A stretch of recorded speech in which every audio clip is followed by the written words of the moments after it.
It's HPR, All Things Considered, and I'm Dave Lawrence with our latest road stories. Today, welcoming back, as the late promoter Uncle Tom Moffat would say, one of Hawaii's favorite bands, America. Will you meet me?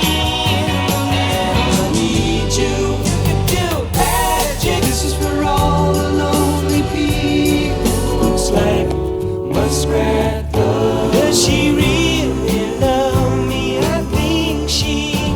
Come home to me now. Can you hear the summer call? La la la la la la la. Next week, Friday the 14th at the MAC, and Saturday, April 15th at the Blaisdell Concert Hall. And it's a group we've got a long history with, going back almost 20 years. And today, getting a chance to reconnect with co-founder, guitarist, singer, songwriter Dewey Bunnell of America. We appreciate it, Dewey. Well, thank you, Dave. It's always a special treat to come to Hawaii, of course. We've had a long history of coming to Hawaii. We had Jerry on once during the pandemic, and Jerry told us about what you had been up to and horses and stuff, I guess, in Wisconsin at the time. Well, we have one horse, yeah. My wife and I adopted a wild Mustang. It's been 5 years now. Wow. I think we're in the sixth year. Because my wife had had a horse when she was younger, and we took the plunge. And coincidentally, we've just put her into the barn that we had to build here in Oregon. 4 months ago, she went into a boarding facility. And today, the barn is finally finished, and she's in her own stall. So it's another day to celebrate. I had read it was a wild horse, which is fascinating. And this horse does have an interesting name, considering Dewey's famous song, A Horse with No Name. Explain the name. Well, the girls came up with it. It's Noname, no name, as one word, pronounced Nonami.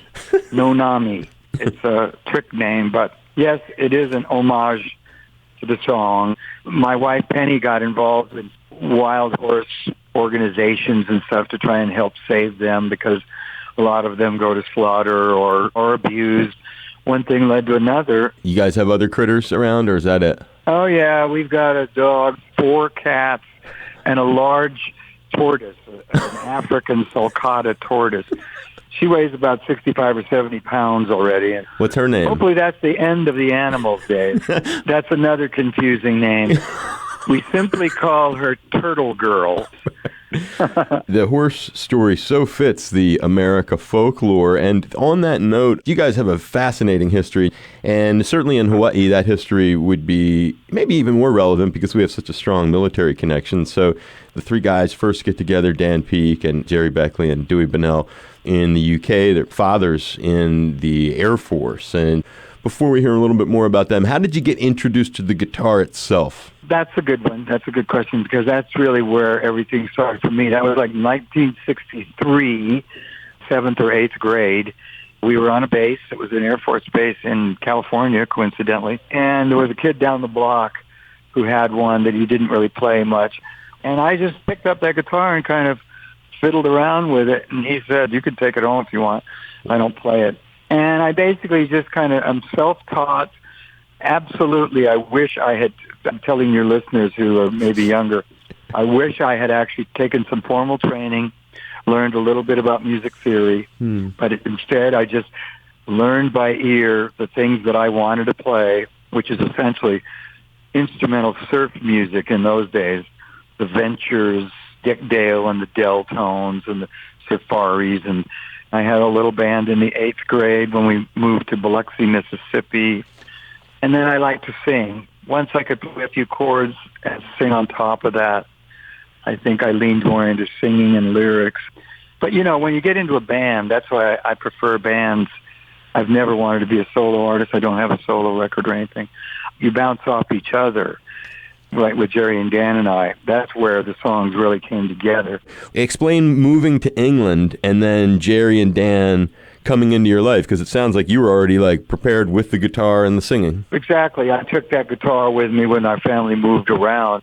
So yeah, when I got to England, I was a sophomore in high school.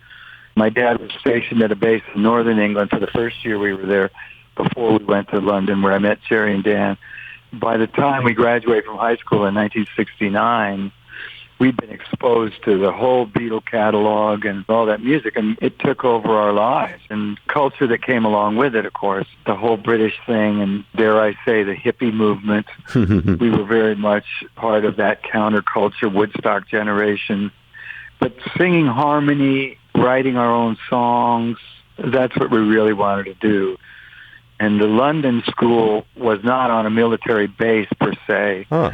Our school also had civilian kids, and everybody came from different walks of life, different states, different countries, and so it was a real melting pot. Melting pot's such a great word. I was doing some research, Dewey. That's so funny you said that, because over the years of having you on, I've never really asked stuff about the late Dan Peek, who, as we've been talking here along with Jerry, the guy who co-founded the band.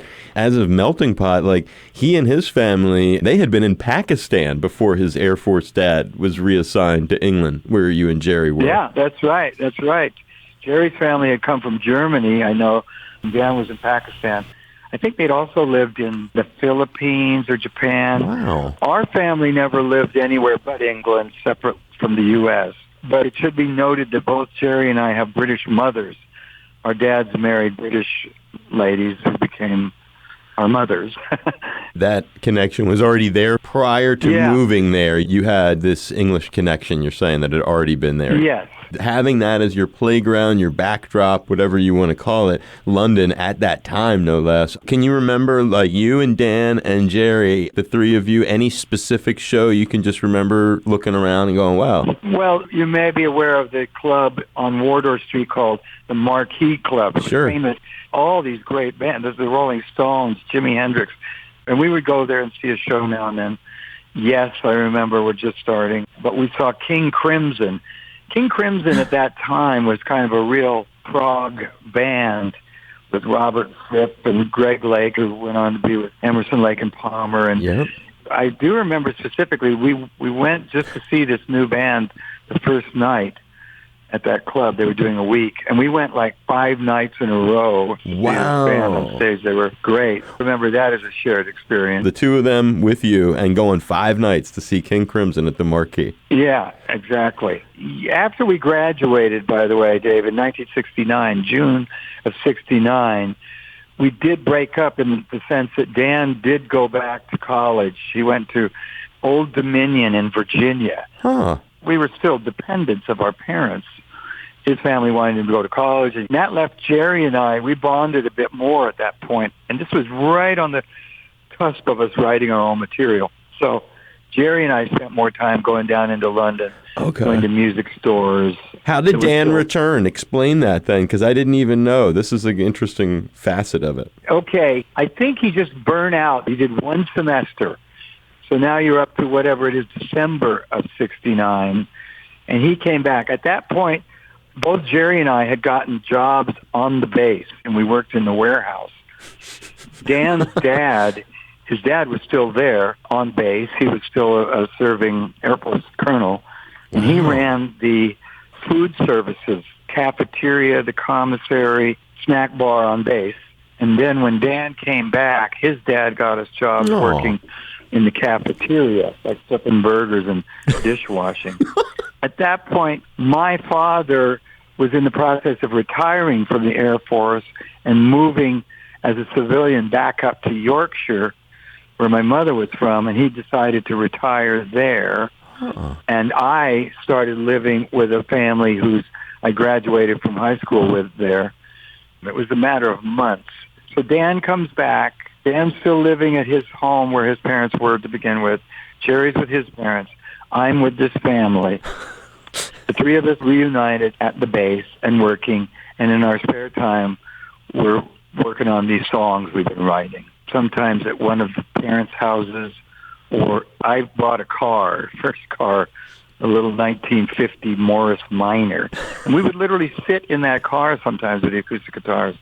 And the acoustics were good in the car. It was like being in a small studio, being in a vocal booth, in a recording studio. We could hear well and work out vocal parts on these songs that would ultimately be the first album. I think that's when we realized we had a good blend. It's America and Dewey Bunnell, find this at hawaiipublicradio.org/road stories. And tomorrow, we'll wrap it up with the band America ahead of their return to Hawaii next week. I'm Dave Lawrence. The boy cried out gaily on the ground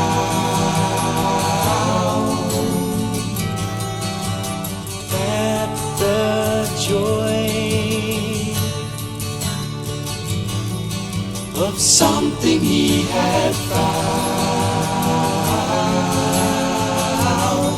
Oh, come on, children, get your heads back together.